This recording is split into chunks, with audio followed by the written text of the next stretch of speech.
प्यारे बच्चों, आप सभी का हार्दिक स्वागत है तिवारी एग्रीकल्चर एकेडमी के यूट्यूब प्लेटफॉर्म पर। और आज आप इस बायोलॉजी की सीरीज़ में कर रहे हैं पार्ट 23। इससे पहले अब तक हम लोगों ने 22 पार्ट इसके देख लिए हैं। आज हम लोग इसमें करेंगे मानव शरीर क्रिया विज्ञान के इस टॉपिक से 131 क्वेश्चंस। इससे पहले भी इसके क्वेश्चंस हम लोगों ने कंप्लीट किए हैं कल के लेक्चर में। जिन बच्चों ने अब तक नहीं देखा है वो उन सबको ज़रूर देखें। और अगर आपको लेक्चर नहीं मिलते हैं तो आप प्लेलिस्ट सेक्शन में जाके वहाँ से भी हमारे लेक्चर को देख सकते हैं। और मैं बता दूं, जिन बच्चों ने ICAR BHU या फिर यूपी कैडेट की टेस्ट सीरीज को नहीं ज्वाइन किया हुआ है वो लोग 9235 1260 64 इस नंबर पर आप व्हाट्सएप करके टेस्ट सीरीज़ को ज्वाइन कर सकते हैं। जैसे ही ये सीरीज़ आपकी स्टार्ट हो जाएगी, कंप्लीट हो जाएगी बच्चों बायोलॉजी वाली, इसके बाद आपके लिए एग्रीकल्चर की सीरीज चलेगी। और कल सुबह 9:15 बजे आपके लिए लाइट की क्लास होगी, लाइट जो कि फिजिक्स में हमें तिवारी सर पढ़ा रहे हैं। इसके बाद कल सुबह आपकी GS की भी क्लास होगी। GS की क्लास होगी लगभग 10 बजे के आसपास, ठीक है। तो आप सब कल सुबह लाइव जरूर आइएगा हमारे यूट्यूब चैनल पर तिवारी एग्रीकल्चर एकेडमी के। और इसे ज़्यादा से ज़्यादा अपने दोस्तों में शेयर करिए। आप सब ज़्यादा से ज़्यादा इसे अपने दोस्तों में शेयर करिए ताकि मैक्सिमम स्टूडेंट्स तक ये पहुँचे इन्फॉर्मेशन। चलिए स्टार्ट करते हैं आज का अपना ये टॉपिक, बायोलॉजी का मानव शरीर क्रिया विज्ञान। तो दोस्तों 131 क्वेश्चन इसमें मैंने कंप्लीट करा दिए थे आपको पहले टॉपिक में, इसके पहले लेक्चर में से, यानी कि 22वें लेक्चर में। और आज हम लोग देखेंगे इसके आगे के क्वेश्चन, यानी कि 132 से देखेंगे। एक बार 131 भी कर लीजिए। मानव वृक्क अजगरी में पाया जाने वाला प्रमुख रासायनिक यौगिक है। ये क्वेश्चन मैंने आपको कराया था कि मानव वृक्क अजगरी में पाया जाने वाला प्रमुख रासायनिक यौगिक कौन सा है। तो इसका आंसर था आपका कैल्शियम ऑक्सलेट। आपको याद होगा अगर आपने पूरा लेक्चर कंप्लीट किया है हमारा, कैल्शियम ऑक्सलेट क्वेश्चन ये आंसर था, ठीक है। आगे देखेंगे क्वेश्चन नंबर 132। हेनले का लूप का कार्य संबंधित है। हेनले का लूप का कार्य किससे संबंधित है? तो हेनले का लूप का कार्य उत्सर्जन तंत्र से संबंधित है दोस्तों, ठीक है, उत्सर्जन तंत्र से संबंधित है। आगे देखिए क्वेश्चन नंबर 133 क्या है। सामान्यतः निषेचन होता है। सामान्यतः निषेचन कहाँ होता है? डिंब वाहिनी नली में। डिंब वाहिनी नली में निषेचन होता है। आगे देखेंगे क्वेश्चन नंबर 134। गर्भाशय में विकसित हो रहे भ्रूण को किस संरचना द्वारा पोषण मिलता है? गर्भाशय में विकसित हो रहे भ्रूण को किस संरचना द्वारा पोषण मिलता है? तो इसका आंसर है आपका प्लेसेंटा द्वारा, ठीक है, प्लेसेंटा द्वारा पोषण मिलता है। आगे देखिए क्वेश्चन नंबर 135। 135 है आपका, गर्भाशय में मानव भ्रूण किस द्रव पर में तैरता है? किस द्रव में तैरता है? तो इसका आंसर है आपका अम्नियाटिक द्रव। अम्नियाटिक द्रव में तैरता है। आगे देखिए क्वेश्चन नंबर 136। दो युग्मकों के संयोजन को कहते हैं निषेचन, ठीक है, दो युग्मकों के संयोजन को कहते हैं निषेचन। आगे देखेंगे क्वेश्चन नंबर 137। 137 क्वेश्चन है आपका, गर्भाशय में शिशु के विकास की जानकारी हेतु किसका प्रयोग किया जाता है? गर्भाशय में शिशु के विकास की जानकारी हेतु किसका प्रयोग किया जाता है? तो इसे कहते हैं अल्ट्रासाउंड करना, ठीक है, अल्ट्रासाउंड करके पता लगाया जाता है। आगे देखिए क्वेश्चन नंबर 138। भ्रूण के विकास के लिए निम्नलिखित में से किस अंग के द्वारा खाद्य की पूर्ति की जाती है? भ्रूण के विकास के लिए निम्नलिखित में से किस अंग के द्वारा खाद्य की पूर्ति की जाती है? तो इसका आंसर है आपका बीजांडसन द्वारा, ठीक है, बीजांडसन द्वारा इसकी पूर्ति की जाती है। आगे देखिए क्वेश्चन नंबर 39। क्वेश्चन नंबर 139 है आपका, मुख के द्वारा लेने वाले गर्भ निरोधक गोलियां निरोध करते हैं किसका? अंडोत्सर्जन का। अंडोत्सर्जन का निरोध करते हैं, ठीक है। आगे देखेंगे क्वेश्चन नंबर 140। 140 क्वेश्चन है, निम्नलिखित में से कौन सी स्थिति टेस्ट ट्यूब बेबी की परिघटना को सही रूप से निरूपित नहीं करती? निम्नलिखित में से कौन सी स्थिति टेस्ट ट्यूब बेबी की परिघटना को सही रूप से निरूपित करती है? सही रूप से निरूपित करती है। तो इसका आंसर है आपका जब निषेचन बाह्य होता है और विकास आंतरिक होता है, ठीक है, जब निषेचन बाह्य होता है और विकास आंतरिक होता है। आगे देखेंगे क्वेश्चन नंबर 141। क्वेश्चन नंबर 141 है आपका, बच्चों का लिंग निर्धारण किसके गुणसूत्र से होता है? तो पिता के गुणसूत्र से बच्चों का लिंग निर्धारण होता है। आगे देखिए क्वेश्चन नंबर 142। क्वेश्चन नंबर 142 है आपका, मनुष्य में गर्भकाल होता है मनुष्य में गर्भकाल होता है 9 महीने का। ठीक है, आगे देखिए क्वेश्चन नंबर 143, स्त्रियों की नसबंदी को कहा जाता है। स्त्रियों की नसबंदी को कहा जाता है, क्या कहते हैं? ट्यूबेक्टोमी। ठीक है, ट्यूबेक्टोमी कहते हैं। आगे देखें क्वेश्चन नंबर 144, पुरुषों की नसबंदी को क्या कहा जाता है? पुरुषों की नसबंदी को क्या कहा जाता है? तो इसका नाम है वैसेक्टोमी। ठीक है, वैसेक्टोमी कहा जाता है। अगला क्वेश्चन है 145, प्रथम परख नली शिशु का क्या नाम था? प्रथम परख नली शिशु का नाम था लुइस। ठीक है, लुइस नाम था। अगला क्वेश्चन देखिए 146, एमनियोस एमनियोस्टोसिस एक तरीका है। एमनियोस्टोसिस एक तरीका है जो बताता है, एमनियोस्टोसिस एक तरीका है जो बताता है भ्रूण के लिंग को। ठीक है, भ्रूण के लिंग को। अगला देखिए क्वेश्चन नंबर 147, मनुष्य के शरीर में पाई जाने वाली कौन सी ग्रंथि वाहिनी विहीन है? कौन सी ग्रंथि वाहिनी विहीन है? तो इसका आंसर है अंतःस्रावी ग्रंथि। ठीक है, अंतःस्रावी ग्रंथि, ऑप्शन सी आपका आंसर होगा। आगे देखेंगे क्वेश्चन नंबर 148, कौन सी ग्रंथि वाहिनी विहीन है? ठीक है, कौन सी ग्रंथि वाहिनी विहीन है? अंतःस्रावी ग्रंथि।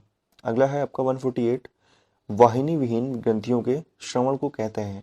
वाहिनी विहीन ग्रंथियों के श्रवण को कहते हैं हार्मोन। ठीक है, वाहिनी विहीन ग्रंथियों के श्रवण को कहते हैं हार्मोन कहते हैं। अगला क्वेश्चन देखिए 149, इनमें से कौन अंतःस्रावी ग्रंथि नहीं है? कौन अंतःस्रावी ग्रंथि नहीं है? तो यकृत जो है वो अंतःस्रावी ग्रंथि नहीं है। अगला देखिए, अंतःस्रावी ग्रंथियों को अन्य किस नाम से जाना जाता है? अन्य किस नाम से जाना जाता है? 150 क्वेश्चन है, तो इसका आंसर है आपका ऑप्शन सी, वाहिनी विहीन ग्रंथि। ठीक है, अंतःस्रावी ग्रंथियों को अन्य किस नाम से जाना जाता है? वाहिनी विहीन ग्रंथि के नाम से भी। क्वेश्चन नंबर 151 देखिए क्या है, निम्नलिखित में से कौन एक ग्रंथि नहीं है? जठर एक ग्रंथि नहीं है। ठीक है, इनमें से जितने भी ऑप्शन है यहाँ पर, जठर जो है वो एक ग्रंथि नहीं है। आगे देखेंगे क्वेश्चन नंबर 152, मानव शरीर की किस ग्रंथि को मास्टर ग्रंथि कहा जाता है? तो ये आपको पता है, किसे? पीयूष ग्रंथि को मास्टर ग्रंथि कहा जाता है। ठीक है, आगे देखिए 153 क्वेश्चन क्या है, मनुष्य के शरीर की सबसे छोटी ग्रंथि पिट्यूटरी ग्रंथि है। मनुष्य के शरीर की सबसे छोटी ग्रंथि पिट्यूटरी ग्रंथि है। आगे देखिए क्वेश्चन नंबर 154 क्या है, मानव शरीर की सबसे महत्वपूर्ण ग्रंथि है। सबसे महत्वपूर्ण ग्रंथि की बात की जाए तो वो है पिट्यूटरी। ठीक है, आगे देखेंगे क्वेश्चन नंबर 155। 155 है आपका, पिट्यूटरी ग्रंथि कहाँ स्थित होती है? तो आपको पता है ये मस्तिष्क में स्थित होती है। ठीक है, गाय और भैंस के थनों में दूध उतारने के लिए किस हार्मोन की सुई लगाई जाती है? किस हार्मोन की सुई लगाई जाती है? ऑक्सीटोसिन की सुई लगाई जाती है उन्हें। ठीक है, आगे देखिए क्वेश्चन नंबर 157, थायराइड ग्रंथि में थायराइड ग्रंथि से थायरॉक्सिन स्रावित करने के लिए उत्तेजित करने वाला अंतःस्रावी हार्मोन कौन सा है? थायराइड ग्रंथि से थायरॉक्सिन स्रावित करने के लिए उत्तेजित करने वाला अंतःस्रावी हार्मोन कौन सा है? इसका आंसर है आपका ऑप्शन है TSH। ठीक है, TSH। आगे देखिए क्वेश्चन नंबर 158, वृद्धि हार्मोन कहाँ से स्रावित होता है? वृद्धि हार्मोन कहाँ से स्रावित होता है? तो यह वृद्धि हार्मोन जो है वो पिट्यूटरी ग्रंथि से स्रावित होता है। ठीक है, पिट्यूटरी ग्रंथि से। आगे देखिए क्वेश्चन नंबर 159, यह है आपका ऑक्सीटोसिन हार्मोन स्रावित करने वाली ग्रंथि है। ऑक्सीटोसिन हार्मोन स्रावित करने वाली ग्रंथि है कौन सी? पीयूष ग्रंथि। ठीक है, पीयूष ग्रंथि ऑक्सीटोसिन हार्मोन स्रावित करने वाली ग्रंथि है। आगे देखेंगे क्वेश्चन नंबर 160, पीयूष ग्रंथि के अत्यधिक हार्मोन स्राव से मानव शरीर पर क्या प्रभाव पड़ता है? पीयूष ग्रंथि के अत्यधिक हार्मोन स्राव से मानव शरीर पर क्या प्रभाव पड़ता है? तो इसका आंसर है शरीर का असंतुलित विकास। ठीक है, ज़्यादा अगर हार्मोन ज़्यादा स्रावित हो जाएगा, शरीर का असंतुलित विकास होगा। आगे देखेंगे क्वेश्चन नंबर 161, एक विशिष्ट हार्मोन को किसकी कमी से गाइटर या गलकंड, सुना होगा आप लोगों ने, रोग हो जाता है? एक विशिष्ट हार्मोन को जिसकी कमी से गलकंड रोग हो जाता है, संश्लेषित करने के लिए किस अंतःस्रावी ग्रंथि को आयोडीन की आवश्यकता होती है? आयोडीन की आवश्यकता होती है किसे? थायराइड। ठीक है, थायराइड। आगे देखिए क्वेश्चन नंबर 162, किसकी कुसंक्रिया के कारण मानव शरीर में मिक्सीडीमा होता है? मिक्सीडीमा होता है। इसका आंसर है आपका अवटु ग्रंथि। अवटु ग्रंथि की कुसंक्रिया के कारण मानव शरीर में मिक्सीडीमा होता है। आगे देखिए क्वेश्चन नंबर 163, निम्नलिखित में से किसको अंतःस्रावी तंत्र का पेसमेकर कहा जाता है? अंतःस्रावी तंत्र का पेसमेकर किसे कहा जाता है? तो इसका आंसर है आपका ऑप्शन ए, थायरॉक्सिन। ठीक है, ऑप्शन ए थायरॉक्सिन। आगे देखिए क्वेश्चन नंबर 164, पीनियल ग्रंथि कहाँ स्थित होती है? पीनियल ग्रंथि कहाँ स्थित होती है? मस्तिष्क में स्थित होती है पीनियल ग्रंथि। आगे देखिए क्वेश्चन नंबर 65, निम्नलिखित हार्मोन में से किसमें आयोडीन होता है? किसमें आयोडीन होता है? तो इसका आंसर है आपका किसमें आयोडीन होता है? तो इसका आंसर है आपका थायरॉक्सिन। ठीक है, क्या है? थायरॉक्सिन। आगे देखेंगे 166 क्वेश्चन, निम्नलिखित में से कौन सी एक अंतःस्रावी ग्रंथि पीयूष ग्रंथि से स्वतंत्र कार्य कर सकती है? कौन सी एक अंतःस्रावी ग्रंथि पीयूष ग्रंथि से स्वतंत्र कार्य कर सकती है? तो इसका आंसर है आपका परावटु। ठीक है, परावटु। आगे देखिए क्वेश्चन नंबर 167 क्वेश्चन है आपका, शरीर में सबसे बड़ी अंतःस्रावी ग्रंथि कौन सी है? सबसे बड़ी अंतःस्रावी ग्रंथि है आपकी थायराइड। निम्नलिखित में से कौन सी ग्रंथि अश्रु स्रावित करती है? आपके आंसू किस ग्रंथि के कारण बहते हैं? तो लैक्रिमल ग्रंथि होती है जो अश्रु स्रावित करती है। आगे देखिए क्वेश्चन नंबर 169, निम्नलिखित में से कौन सी ग्रंथि वृद्धावस्था को लुप्त हो जाती है? कौन सी ग्रंथि वृद्धावस्था में लुप्त हो जाती है, यानी कि मतलब गायब हो जाती है? तो इसका आंसर है आपका थाइमस ग्रंथि लुप्त हो जाती है। आगे देखिए क्वेश्चन नंबर 170, मादा जनन हार्मोन है कौन कौन से? एस्ट्रोजन, पोस्ट्रोजन और रिलैक्सिजन। ठीक है, सारे ही जनन हार्मोन है।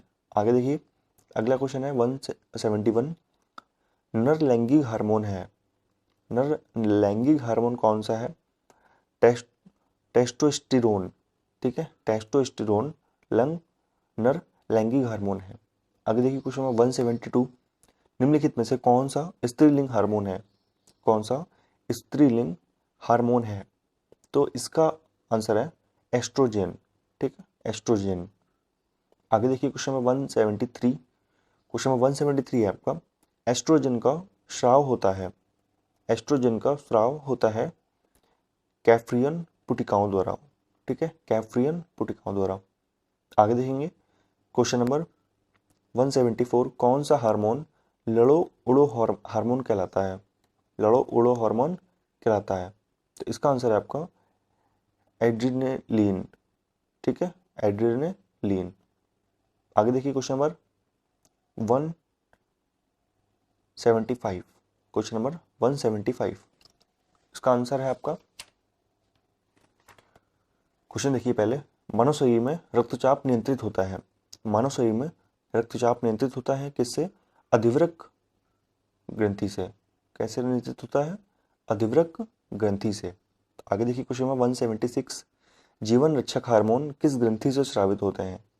जीवन रक्षक हार्मोन किस ग्रंथि से स्रावित होते हैं? ये है आपकी एड्रिनल। ठीक है, एड्रिनल ग्रंथि से जीवन रक्षक हार्मोन स्रावित होते हैं। आगे देखिए क्वेश्चन नंबर 177, मानव शरीर की कौन सी ग्रंथि एक साथ अंतःस्रावी तथा बहिःस्रावी दोनों तरह कार्य करती है? मानव शरीर की कौन सी ग्रंथि एक साथ अंतःस्रावी तथा बहिःस्रावी दोनों कार्य करती है? तो इसका आंसर है आपका अग्नाशय। ठीक है, अग्नाशय। आगे देखिए क्वेश्चन नंबर 178 है, इंसुलिन एक प्रकार का हार्मोन है। ठीक है, एक प्रकार का हार्मोन है। आगे देखेंगे क्वेश्चन नंबर 179, थायराइड ग्रंथि का स्थान कहाँ है? थायराइड ग्रंथि का स्थान है गला। ठीक है, गला। आगे देखिए 180 क्वेश्चन, निम्नलिखित में से किस कोशिका से इंसुलिन स्रावित होता है? किस कोशिका से इंसुलिन स्रावित होता है? तो इसका आंसर है आपका बीटा कोशिका से। ठीक है, बीटा कोशिका से इंसुलिन स्रावित होता है। आगे देखेंगे क्वेश्चन नंबर 181। इंसुलिन उत्पादित होता है, इंसुलिन उत्पादित होता है पेनक्रियाज के द्वारा। ठीक है, पेनक्रियाज द्वारा इंसुलिन उत्पादित होता है। ठीक है, अगला देखिए क्वेश्चन 182। क्वेश्चन नंबर 182 जो है वो इंसुलिन की खोज किसने की थी? इंसुलिन की खोज किसने की? तो इसका आंसर है आपका बेंटिंग व बेस्ट ने। आपको पता है बेंटिंग व बेस्ट ने इंसुलिन की खोज की थी। अगला क्वेश्चन देखिए 183। लैंगहेरेंस की दीपिकाएं जो इंसुलिन का स्राव करते हैं स्थित होते हैं। कहाँ पर स्थित होते हैं? लैंगहेरेंस की दीपिकाएं जो इंसुलिन का स्राव करते हैं स्थित होते हैं। कहाँ पर? इसका आंसर है अग्नाशय में। ठीक है, अग्नाशय में स्थित होते हैं। अगला क्वेश्चन है 184। कंकाल की मांसपेशियों की अनुमानित संख्या क्या है? कंकाल की मांसपेशियों की अनुमानित संख्या क्या है? तो इसका आंसर है मांसपेशियों की अनुमानित संख्या जो है वो है आपकी 700। ठीक है, 700। आगे देखिए 185 क्वेश्चन। मनुष्य के शरीर की सर्वाधिक शक्तिशाली पेशी है। मनुष्य के शरीर की सर्वाधिक शक्तिशाली पेशी कौन सी है? तो आपको पता है, इसमें एक बार मैंने बताया है पीछे अभी काफी टाइम पहले एक क्वेश्चन था, उसमें जबड़ा। मनुष्य के शरीर की सर्वाधिक शक्तिशाली पेशी जबड़ा मैंने बताया था। अगला क्वेश्चन है आपका, निम्नलिखित में से किसकी पेशियों में स्वस्पंदन का गुण पाया जाता है? किसकी पेशियों में स्वस्पंदन का गुण पाया जाता है? तो इसका आंसर है आपका हृदय। ठीक है, हृदय में स्वस्पंदन का गुण पाया जाता है। आगे देखेंगे क्वेश्चन नंबर 87। किस अम्ल के मांसपेशियों में जमा होने के कारण मनुष्य को थकान महसूस होती है? तो लैक्टिक अम्ल जो होता है वो अगर आपके मांसपेशियों में जमा हो जाता है तो आपको थकान फील होती है। ठीक है, लैक्टिक अम्ल के कारण ऐसा होता है। अगला है 88 क्वेश्चन। मानव शरीर के निम्नलिखित अंगों में से कार्निया किसका भाग है? कार्निया किसका भाग है? तो आपका कार्निया किसका भाग है? आपको पता है आंख का। ठीक है, आंख का भाग है। नेत्रदान में आंख का कौन सा भाग दान किया जाता है? कौन सा भाग प्रयुक्त किया जाता है या कौन सा भाग दान किया जाता है? तो कार्निया जो होता है वो सिर्फ वही दान किया जाता है। ठीक है, कार्निया दान करते हैं। अगला क्वेश्चन है आपका 190 क्वेश्चन 190। ये है आपका, नेत्र में प्रवेश करने वाले प्रकाश की मात्रा का नियंत्रण निम्न में से किस अंग द्वारा किया जाता है? तो किस अंग द्वारा किया जाता है? आइरिस। नेत्र में कितना प्रकाश जाना है या नहीं, कितना यह प्रकाश नियंत्रण करने के लिए आइरिस द्वारा ये नियंत्रित किया जाता है। ठीक है, आंख के किस भाग पर वस्तु का प्रतिबिंब बनता है? आंख के किस भाग पर बनता है? तो रेटिना पर। ठीक है, दान किया जाता है क्या? दान किया जाता है कार्निया। और आइरिस प्रकाश को नियंत्रित करता है आंखों में, और वस्तु का प्रतिबिंब कहाँ बनता है? रेटिना पर बनता है। ठीक है, ना कि कार्निया पर बनता है। आगे देखेंगे क्वेश्चन नंबर 193। आइरिस का कार्य क्या है? आइरिस का कार्य क्या है? तो आइरिस का कार्य है पुतली के आकार को नियंत्रित करना। ठीक है, आइरिस का कार्य होता है पुतली के आकार को नियंत्रित करना। आगे देखिए क्वेश्चन नंबर 194 है आपका, हृदय वंचित है। हृदय वंचित है ऐच्छिक पेशी से। हृदय वंचित है ऐच्छिक पेशी से। अगला क्वेश्चन है आपका 195। मनुष्य में त्वचा किस स्थान पर सबसे मोटी होती है? मनुष्य में त्वचा किस स्थान पर सबसे मोटी होती है? तो इसका आंसर है आपका तलवे पर। ठीक है, तलवे पर। अगला है आपका 196 क्वेश्चन, मानव शरीर का सबसे बड़ा अंग कौन सा है? मानव शरीर का सबसे बड़ा अंग कौन है? तो इसका आंसर है आपका चमड़ा। ठीक है, चमड़ा जो है वो मानव शरीर का सबसे बड़ा अंग है। नेक्स्ट क्वेश्चन देखेंगे क्या है। 97 क्वेश्चन है आपका, मानव त्वचा का रंग देने वाला वर्णक है। मानव त्वचा को रंग देने वाला वर्णक है कौन सा? मेलानिन। ठीक है, मेलानिन। अगला देखिए क्वेश्चन क्या है 198। त्वचा की ऊपरी सतह कहलाती है। त्वचा की ऊपरी सतह कहलाती है एपिडर्मिस। ठीक है, एपिडर्मिस। आगे देखिए क्वेश्चन नंबर 199। निम्नलिखित में से कौन सा पदार्थ मानव शरीर में सबसे अधिक कठोर होता है?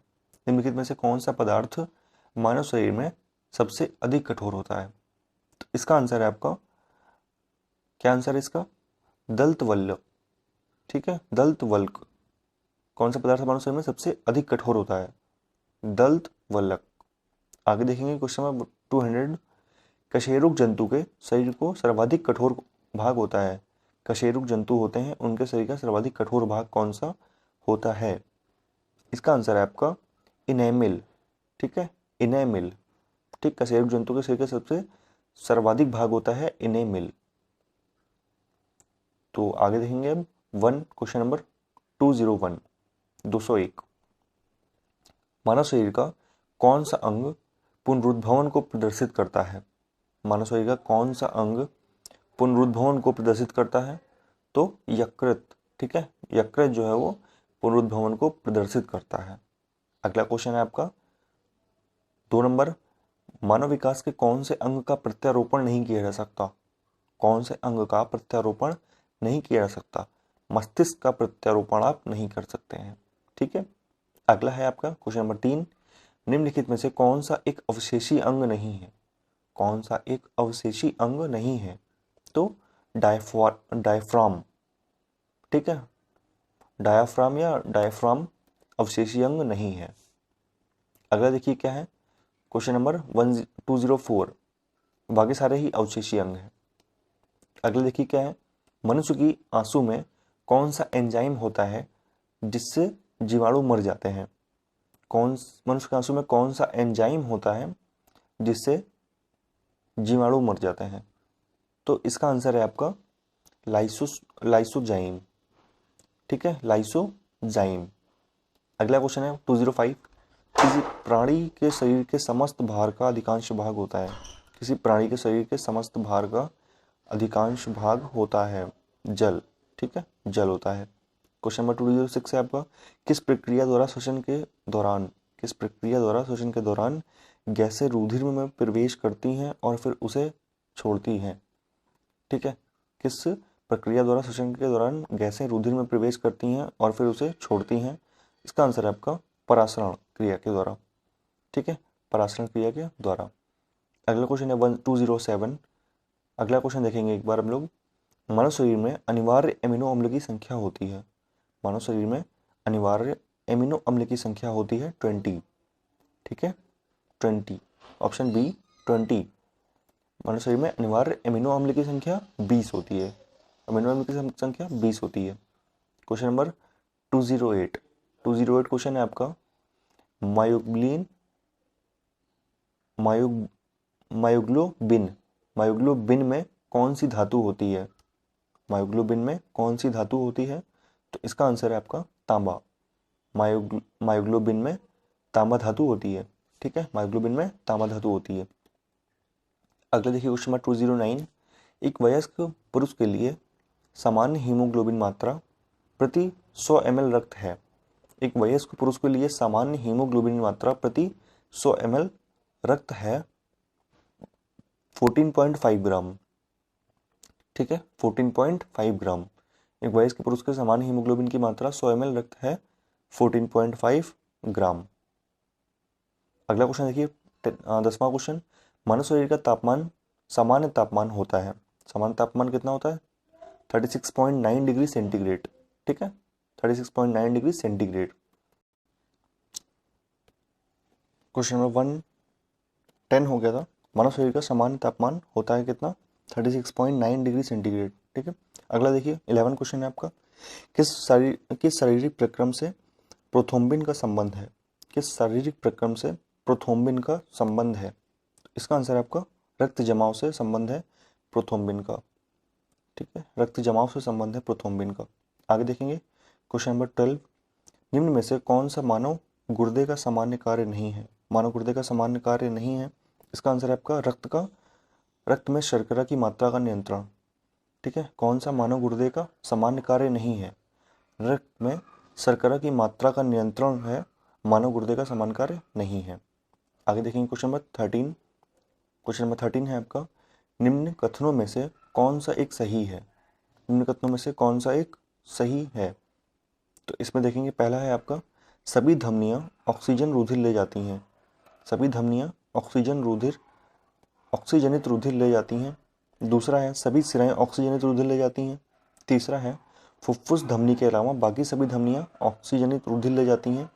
और चौथा है फुफ्फुस धमनी के अलावा बाकी सभी धमनी ऑक्सीजनित रुधिर ले जाती हैं।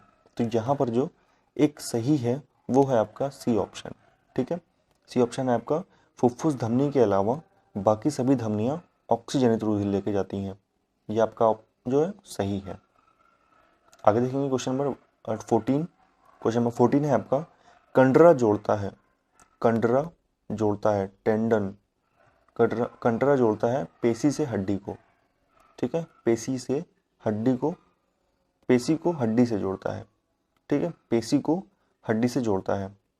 आगे देखिए क्वेश्चन नंबर 15 क्या है, मानव शरीर में कौन सी ग्रंथि ऐसी है जिसका संबंध शरीर की उत्तेजना से है। कौन सी ग्रंथि ऐसी है जिसका संबंध शरीर की उत्तेजना से है। तो इसका आंसर है आपका अधिवृक्क ग्रंथि, अधिवृक्क ग्रंथि। ठीक है, आगे देखिए क्वेश्चन नंबर 16 क्या है। क्वेश्चन नंबर 16 है आपका, आदमी के कंठ के किस भाग को अवटु उद्धर्थ कहा जाता है। आदमी के कंठ के किस भाग को अवटु कहा जाता है, अवटु उद्धर्थ कहा जाता है। इसका आंसर है आपका थायराइड उपास्थि। ठीक है, थायराइड उपास्थि। अगला देखिए 17 क्वेश्चन, मानव का मस्तिष्क लगभग कितने ग्राम का होता है। मानव का मस्तिष्क लगभग 1350 ग्राम का होता है, 1350 ग्राम का होता है। आगे देखेंगे क्वेश्चन नंबर 18 क्या है, मानव शरीर में सबसे लंबी अस्थि है। सबसे लंबी अस्थि है, तो सबसे लंबी अस्थि कौन सी है, उरु अस्थि। ठीक है, उरु अस्थि जो है वो सबसे लंबी अस्थि है। आगे देखिए क्वेश्चन नंबर 19 क्या है। क्वेश्चन नंबर 19 है आपका, मुख्यतः इसकी उपस्थिति के कारण मानव शरीर उच्च वायुमंडलीय दाब के अंतर्गत भी बिना कुचला रहता है। मुख्यतः इसकी उपस्थिति के कारण मानव शरीर उच्च वायुमंडलीय दाब के अंतर्गत भी बिना कुचला रहता है, बिना कुचला रहता है। इसका क्या आंसर है, ऑप्शन बी, कोशिकाओं में तरल। ठीक है, कोशिकाओं में तरल। आगे देखिए क्वेश्चन नंबर 220। क्वेश्चन नंबर 220, सामान्य मानव शरीर का तापक्रम होता है। सामान्य मानव शरीर का तापक्रम होता है कितना, तो इनमें से कोई भी नहीं होता है। ठीक है, यहाँ पर जो जितने भी तीन ऑप्शन दिए हुए हैं तीनों ही नहीं होते हैं। तो यहाँ पर क्या आपका आंसर हो जाएगा, इनमें से कोई नहीं। ठीक है, इनमें से कोई नहीं। आगे देखिए अगला है आपका क्वेश्चन नंबर 221। क्वेश्चन नंबर 221 क्या है क्वेश्चन, आंख के रेटिना की परंपरागत कैमरा के निम्नलिखित में से किस भाग से तुलना की जा सकती है। नॉर्मल जो कैमरा होता है उससे आंख के रेटिना को कंपेयर करेंगे तो वो क्या होता है, तो वो होता है आपका फिल्म। ठीक है, फिल्म, एक तरह से उस पर भी उल्टा प्रतिबिंब बनता है और यहाँ पर भी। आगे देखेंगे क्वेश्चन नंबर 222, रक्त जमने में किस तत्व की मुख्य भूमिका होती है। रक्त जमने में किस तत्व की मुख्य भूमिका होती है, तो Ca की मुख्य भूमिका होती है। ठीक है, Ca की मुख्य भूमिका होती है। अगला है आपका क्वेश्चन 23 क्वेश्चन है, मनुष्य में सामान्य निरन्न रुधिर शर्करा स्तर प्रति 100 ml रुधिर होती है। मनुष्य में सामान्य निरन्न रुधिर शर्करा स्तर प्रति 100 ml रुधिर होती है, कितनी होती है। इसका आंसर है आपका 80 से 100 mg। ठीक है, 80 से 100 mg। आगे देखेंगे क्वेश्चन नंबर 24 क्या है, अधिक ऊंचाई पर मानव शरीर में लाल रक्त कणिकाएं, अधिक ऊंचाई पर मानव शरीर में लाल रक्त कणिकाएं संख्या में बढ़ जाएंगी, संख्या में बढ़ जाएंगी। आगे देखिए क्वेश्चन नंबर 25 क्या है, मानव रुधिर में कोलेस्ट्रॉल का सामान्य स्तर है। मानव रुधिर में कोलेस्ट्रॉल का सामान्य स्तर है, कितना है, 140 180 mg, 140 180 mg, 140 180 mg। Question number 226 क्या है, 26 क्वेश्चन है आपका, यदि किसी व्यक्ति की रुधिर वाहिकाओं की त्रिज्या कम हो जाए, यदि किसी रुधिर वाहिकाओं की त्रिज्या कम हो जाए तो उसका रक्तदाब बढ़ेगा। ठीक है, तो उसका रक्तदाब बढ़ेगा। यदि किसी व्यक्ति की रुधिर वाहिकाओं की त्रिज्या कम हो जाए तो उसका रक्तदाब बढ़ेगा। अगला है क्वेश्चन नंबर 27, मानव शरीर के किस अंग में लसिका कोशिकाएं बनती हैं।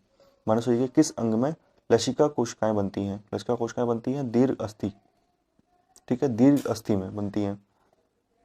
क्वेश्चन नंबर 28 है आपका, मधुसूदनी अंतःस्राव है एक, मधुसूदनी अंतःस्राव है एक पेप्टाइड है, ठीक है, एक पेप्टाइड है। मधुसूदनी अंतःस्राव एक पेप्टाइड है। आगे देखिए क्वेश्चन नंबर 229 है आपका, मानव शरीर में पैरों की हड्डियां हैं, मानव शरीर में पैरों की हड्डियां हैं कौन सी? फिबुला और टिबिया। मानव शरीर में पैरों की हड्डी है फिबुला और टिबिया।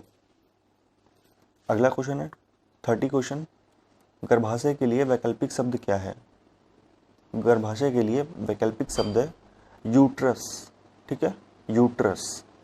अगला देखिए क्वेश्चन नंबर 231 क्या है?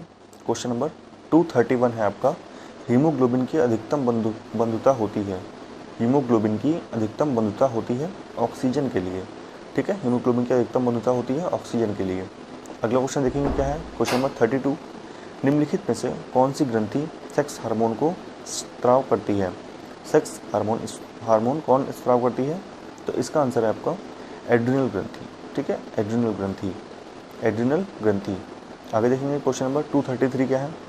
क्वेश्चन नंबर 233 है आपका, निम्नलिखित में से कौन सा एक कथन जठर रस के बारे में सही नहीं है? कौन सा एक कथन जठर रस के बारे में सही नहीं है? तो इसका आंसर है आपका जठर रस के बारे में सही नहीं है। जठर के खाली होने की दर खाद्य के प्रकार पर निर्भर करती है, जठर के खाली होने की दर खाद्य के प्रकार पर निर्भर करती है, ये सही नहीं है, ठीक है। आगे देखिए, बाकी इसके बारे में 3 बातें जो कि यहाँ पर सही दी हुई हैं, इसे भी जान लीजिए आप लोग।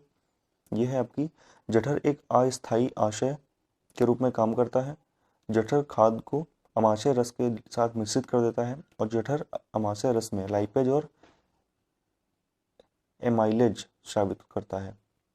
अगला देखिए क्या है? क्वेश्चन नंबर 234, निम्नलिखित में से कौन सा अंग वसा का भंजन कर कोलेस्ट्रॉल उत्पन्न करता है? कौन सा अंग वसा का भंजन कर कोलेस्ट्रॉल उत्पन्न करता है? तो इसका आंसर है यकृत। यकृत जो है वसा का भंजन करके कोलेस्ट्रॉल उत्पन्न करता है। आगे देखेंगे क्वेश्चन नंबर 235, ईईजी का प्रयोग किसकी गतिविधि दर्ज करने के लिए किया जाता है? ईईजी का प्रयोग किसकी गतिविधि दर्ज करने के लिए किया जाता है? इसका आंसर है मस्तिष्क, ठीक है, मस्तिष्क की गतिविधि दर्ज करने के लिए ईईजी का प्रयोग किया जाता है। अगले क्वेश्चन है 236 क्वेश्चन, निम्नलिखित कथनों में से कौन सा एक हृदय की ध्वनि के संदर्भ में सही है? हृदय की ध्वनि के संबंध में सही है। तो हृदय की ध्वनियाँ हृदय के वॉल्वों के खुलने और बंद होने के कारण होती हैं, ठीक है। हृदय की कौन सी एक हृदय के ध्वनि के संदर्भ में सही है? तो हृदय के ध्वनियाँ हृदय के वॉल्वों के खुलने और बंद होने के कारण होती हैं, ठीक है। आगे देखिए क्वेश्चन नंबर 237, क्वेश्चन नंबर 237 है आपका, मानव त्वचा का रंग बनता है, मानव त्वचा का रंग बनता है कैसे? मेलानिन से, ठीक है, मेलानिन से मानव त्वचा का रंग बनता है। आगे देखेंगे क्वेश्चन नंबर 238, यदि माता पिता में से एक का रुधिर वर्ग AB है और दूसरे का O और उसके बच्चे का संभावित रुधिर वर्ग क्या होगा? ये क्वेश्चन भी किया हुआ है। ये है आपका A या B, ठीक है, A या B होगा। यदि माता पिता में से एक का रुधिर वर्ग AB है और दूसरे का O है तो उसके बच्चे का AB होगा। आगे देखिए, अगला है आपका 239 क्वेश्चन, निम्नलिखित में से किस एक जीव में पसलियों की संख्या सबसे अधिक 24 है? किस एक जीव में पसलियों की संख्या सबसे अधिक 24 है? तो इसका आंसर है आपका मानव, ठीक है, मानव। अगला देखिए 240 क्वेश्चन है आपका, स्तन पाइयों में श्वेत ग्रंथियां मूलतः संबंधित हैं, स्तन पाइयों में श्वेत ग्रंथियां मूलतः संबंधित है किससे? ताप नियमन से, ठीक है, ताप नियमन से संबंधित है। अगला है आपका, मानव हृदय में कक्षा की संख्या है, कितने कोष्ठ होते हैं? 4, ठीक है, मानव हृदय में 4 होते हैं। सर्वग्राही कौन से रुधिर वर्ग का होता है? सर्वग्राही AB वाला जो है वो सर्वग्राही होता है, ठीक है। अगला देखेंगे क्वेश्चन नंबर 243, क्वेश्चन नंबर 243, इनमें से रक्तदाब का मापक यंत्र कौन है? रक्तदाब का मापक यंत्र कौन है? तो आपको बताया था स्फिग्नोमीटर जो होता है उससे ब्लड प्रेशर मापा जाता है, रक्तदाब मापा जाता है। अगला क्वेश्चन है 44 क्वेश्चन, ए बी रक्त समूह के लोग सार्वभौमिक प्राप्तकर्ता होते हैं। सार्वभौमिक प्राप्तकर्ता होते हैं, सही बात है। अभी पीछे पढ़ा है आपने कि ए बी जो होता है वो सर्वदाता होता है। अगला देखिए क्वेश्चन नंबर, इसका कारण दिया हुआ है, कारण आर, रक्त समूह ए बी का लाल रक्त कोशिकाओं में कोई एंटीजन नहीं होता एवं इसीलिए अन्य किसी रक्त समूह के साथ समूहन नहीं करता। तो यहाँ पर ए सही है, परंतु आर जो है वो गलत है। ठीक है, ए सही है और आर गलत है। आगे देखिए क्वेश्चन नंबर 243 क्या है, आयोडीन युक्त हार्मोन है, आयोडीन युक्त हार्मोन है थायरॉक्सिन। ठीक है, आयोडीन युक्त हार्मोन है थायरॉक्सिन। अगला है क्वेश्चन 46, मानव के श्वेत रक्त कणों का व्यास होता है, WBC का व्यास कितना होता है? तो WBC का जो व्यास होता है वो होता है 0.007 mm। ठीक है, 0.007 mm होता है WBC का व्यास। आगे देखिए 247 क्वेश्चन है आपका, शरीर में हीमोग्लोबिन का कार्य है, शरीर में हीमोग्लोबिन का कार्य क्या है? ऑक्सीजन का परिवहन। शरीर में हीमोग्लोबिन का कार्य है ऑक्सीजन का परिवहन। शरीर में हीमोग्लोबिन का कार्य है ऑक्सीजन का परिवहन। क्वेश्चन नंबर 248 है आपका, 248 क्वेश्चन देखिए क्या है, जब वृक्क कार्य करना बंद कर दे तो निम्न में से कौन सा पदार्थ जमा होता है? जब वृक्क कार्य करना बंद कर दे तो निम्नलिखित में से कौन सा पदार्थ जमा होता है? तो रक्त में नत्रजनित अपशिष्ट पदार्थ, रक्त में नत्रजनित अपशिष्ट पदार्थ जमा होते हैं। ठीक है, क्वेश्चन नंबर 249 क्या है? 249 क्वेश्चन देखिए, जब एक व्यक्ति वृद्ध हो जाता है, जब एक व्यक्ति वृद्ध हो जाता है तो सामान्यतः उसका रक्तदाब जो है वो घट जाता है। ठीक है, रक्तदाब घट जाता है। अगला है आपका क्वेश्चन 250, मानव शरीर में पुच्छ कौन सी संरचना में संलग्न होता है? मानव शरीर में पुच्छ कौन सी संरचना में संलग्न होता है? तो इसका आंसर है आपका बृहदांत। ठीक है, बृहदांत। मानव शरीर में पुच्छ कौन सी संरचना में संलग्न होता है? बृहदांत। अगला क्वेश्चन है 251, मानव शरीर में क्षुद्रांत के 3 संरचनात्मक भागों की लंबाई का कौन सा सही हास्वान क्रम है? कौन सा सही हास्वान संबंध मतलब कौन सा सही क्रम है? ठीक है, 251। तो इसमें सही क्रम जो है वो है आपका ऑप्शन डी, शिश्रांत, मध्यांत्र और ग्रहणी। ठीक है, मानव शरीर के क्षुद्रांत के 3 संरचनात्मक भागों की लंबाई का कौन सा सही क्रम है? छिद्रांत, मध्यांत्र और ग्रहणी। अगला है 252, मानव शरीर में निम्नलिखित हार्मोन में से कौन सा रक्त कैल्शियम और फॉस्फेट को विनियमित करता है? कौन सा रक्त कैल्शियम और फॉस्फेट को विनियमित करता है? तो इसका आंसर है आपका परावटु हार्मोन जो है वो विनियमित करता है। मानव शरीर में निम्नलिखित हार्मोन में से रक्त कैल्शियम और फॉस्फेट को विनियमित करता है, कैल्शियम और फॉस्फेट को विनियमित करता है परावटु हार्मोन। परावटु हार्मोन। नीचे से ऊपर की तरफ चलेंगे। आज लास्ट क्वेश्चन जो है वो 262 क्वेश्चन है, तो देखेंगे इसे 262 सबसे पहले, निम्नलिखित में से कौन सा एंटी डायूरेटिक हार्मोन है? निम्नलिखित में से कौन सा एंटी डायूरेटिक हार्मोन है? तो इसका आंसर है आपका वैसोप्रेसिन। ठीक है, वैसोप्रेसिन। अगला देखिए क्वेश्चन नंबर 261 जो है, हार्मोन का उदाहरण है, हार्मोन का उदाहरण क्या है? ऑक्सीटोसिन। ठीक है, ऑक्सीटोसिन। मस्तिष्क जिम्मेदार है, मस्तिष्क जिम्मेदार है किस चीज़ के लिए? सोचने के लिए, शरीर के संतुलन के लिए, हृदय के गति नियंत्रण के लिए। तो उपयुक्त तीनों के लिए। ठीक है, तीनों के लिए मस्तिष्क जिम्मेदार है। इससे ऊपर देखिए क्या है, 59 क्वेश्चन क्या है, हमारे शरीर में मस्तिष्क का कौन सा भाग संवेगात्मक क्रियाओं को नियंत्रित करता है? संवेगात्मक क्रियाओं को नियंत्रित करने के लिए कौन सा भाग है मस्तिष्क का? हाइपोथैलेमस। ठीक है, हाइपोथैलेमस भाग है जो कि संवेगात्मक क्रियाओं को नियंत्रित करता है। आगे देखिए क्वेश्चन नंबर 58 क्या है, श्वसन का नियंत्रण मस्तिष्क के किस भाग से किया जाता है? श्वसन का नियंत्रण मस्तिष्क के मेडुला ऑब्लागेंटा, मेडुला ऑब्लागेंटा से किया जाता है। ठीक है, मेडुला ऑब्लागेंटा से किया जाता है। ठीक है, यानी कि श्वसन का नियंत्रण मस्तिष्क के मेडुला ऑब्लागेंटा से, और हमारे शरीर में मस्तिष्क का कौन सा भाग संवेगात्मक क्रियाओं को नियंत्रित करता है? हाइपोथैलेमस। मस्तिष्क जिम्मेदार है सोचने के लिए, हृदय गति करने के लिए, शरीर के संतुलन के लिए और सभी चीज़ के लिए यहाँ पर जितने भी ऑप्शन है सभी के लिए उपयुक्त है। हार्मोन का उदाहरण है ऑक्सीटोसिन। ठीक है, आगे देखेंगे क्वेश्चन नंबर 257। क्वेश्चन नंबर 257 है आपका, मानव शरीर में जल का अवशोषण हो सकता है। मानव शरीर में जल का अवशोषण हो सकता है, तो इसका आंसर है आपका ऑप्शन बी। ठीक है, ऑप्शन बी, यानी कि जल का अवशोषण कहाँ कहाँ हो सकता है। पहला हो सकता है आपका वृक्क में वृक्की नलिका में, वृक्क में वृक्की नलिका में, और दूसरा क्या है आपका, दूसरा है आपका बृहदांत्र में। ठीक है, वृक्क में वृक्की नलिका में मानव शरीर में जल का अवशोषण हो सकता है, और बृहदांत्र में यानी कि 1 और 3 इन दोनों में हो सकता है। ठीक है, चलिए आगे देखिए क्वेश्चन नंबर 256 क्या है, मानव तंत्र में निम्नलिखित में से कौन सा एक पाचक एंजाइम नहीं है। कौन सा एक पाचक एंजाइम नहीं है। तो पाचक एंजाइम कौन कौन से होते हैं पहले ये जानिए। पाचक एंजाइम कौन कौन से होते हैं, ट्रिप्सिन, टॉयलिन और पेप्सिन। ठीक है, तो यहाँ पर एक एक्स्ट्रा ऑप्शन दिया हुआ है, ऑप्शन बी गैस्ट्रिन। ठीक है, गैस्ट्रिन जो है ये पाचक एंजाइम नहीं है। ठीक है, गैस्ट्रिन जो है वो पाचक एंजाइम नहीं है।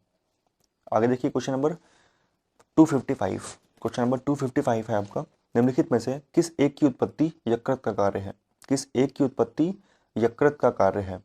श्लेष्मा।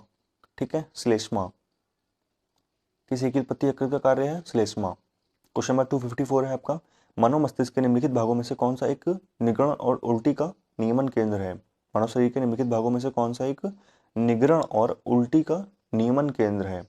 तो इसका आंसर है आपका 254। मानव मस्तिष्क के कौन सा एक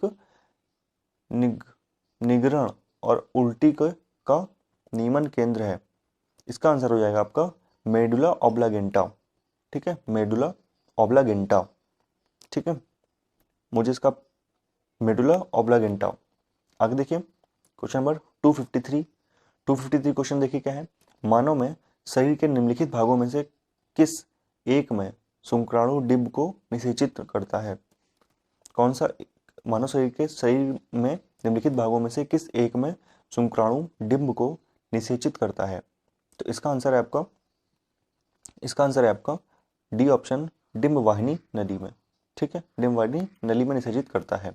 ठीक है दोस्तों, ये था आज का टॉपिक, और ये टॉपिक पूरी तरह से कंप्लीट हो चुका है। मानव से जुड़े हुए सारे इसमें जितने भी क्वेश्चन थे, और ये क्वेश्चन बहुत ही इंपॉर्टेंट थे, सभी एग्जाम्स में पूछे भी गए हैं। आप लोग देख सकते हैं एसएससी सीपीयू एसआई एनडीए और एसएससी आरबी एएसएम।